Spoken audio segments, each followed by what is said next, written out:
नमस्कार, मैं डॉक्टर अजय भांबी। हम बताने जा रहे हैं धनु यानी सेजिटेरियस राशि का मार्च का भविष्य। यह जो महीना है आपके लिए विशेष रूप से बहुत ही अच्छा महीना है। खास तौर से जो पहले 15 दिन हैं वो आपके संपर्क के लिए, मिलने जुलने के लिए, यात्राओं के लिए, नए कार्य शुरू करने के लिए, नई जगहों पे जाने के लिए, नए लोगों से मिलने के लिए, मतलब ये समय बहुत अच्छा है।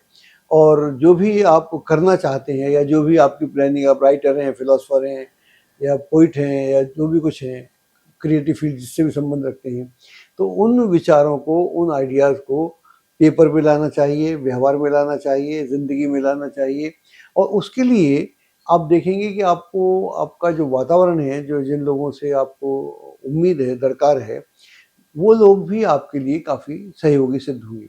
और उसका अगर आप ठीक से इस्तेमाल करते हैं तो आई एम श्योर कि ये जो पहला पक्ष है आपके लिए काफ़ी अच्छा रहेगा। यहाँ पर लाभ की स्थितियाँ बहुत अच्छे से निर्मित होंगी, लाभ का मार्ग प्रशस्त होगा और धन संबंधी मामलों के लिए ये समय अच्छा है। इसमें धन में वृद्धि होने की पूरी संभावना है। अगर आप नौकरी में हैं तो नौकरी में स्थितियाँ सुखद होंगी। अगर आप ट्रांसफ़र चाह रहे हैं या नहीं भी चाह रहे हैं तो ट्रांसफ़र हो सकता है, तो ट्रांसफ़र होने की पूरी संभावना है। जो लोग नौकरी के लिए प्रयत्नशील हैं उनको इस दौरान में सफलता प्राप्त होगी। अगर आप एग्ज़ाम दे रहे हैं या कॉम्पिटिशन में प्रवेश कर रहे हैं तो आपको अपने प्रयत्नों में कमी नहीं रखना चाहिए। अगर आप ऐसा करेंगे तो मैं समझता हूँ ये समय आपके लिए बहुत अच्छा रहेगा। और पारिवारिक वातावरण विशेष रूप से बहुत अच्छा रहेगा।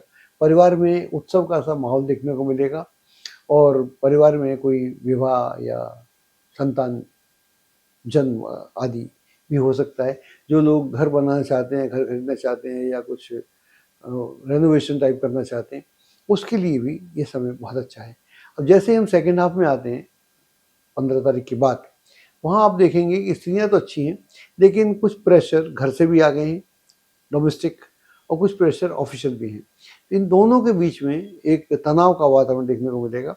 तो कभी आप अपने को इस तरफ पेंडुलम की तरह इधर झुकते हुए मालूम पड़ेंगे, कभी आप उधर झुकते हुए मालूम पड़ेंगे, और तो आपको जो सेंटर पॉइंट है वो नहीं देखने को मिलेगा। ऐसा ऐसे में ऐसा बोलते हैं, मैं पेंडुलम की बात कर रहा हूँ, अगर आप उसके बीच में दृष्टि गड़ा देंगे तो फिर वो आपको स्थिर मालूम पड़ता है, फिर आपको घूमता हुआ मालूम नहीं पड़ता। तो ये तो पेंडुलम तो बहुत आसान है, हम देख लेते हैं, कोई भी कर लेगा, आप भी कर लोगे, वो मालूम पड़ेगा स्थिर ही है वो। लेकिन ज़िंदगी में ऐसा नहीं होता। तो ये आपको तरीका निकालना पड़ेगा। योग्य आदमी हैं आप, इंटेलिजेंट आदमी हैं, और काफ़ी कर्मठ भी हैं, इंटेलिजेंट भी हैं, अंडरस्टैंडिंग वाले भी हैं, विचारवान भी हैं। तो ये आपको मेथड निकालना पड़ेगा, ख़ास तौर से डोमेस्टिक एंड प्रोफेशनल लाइफ में।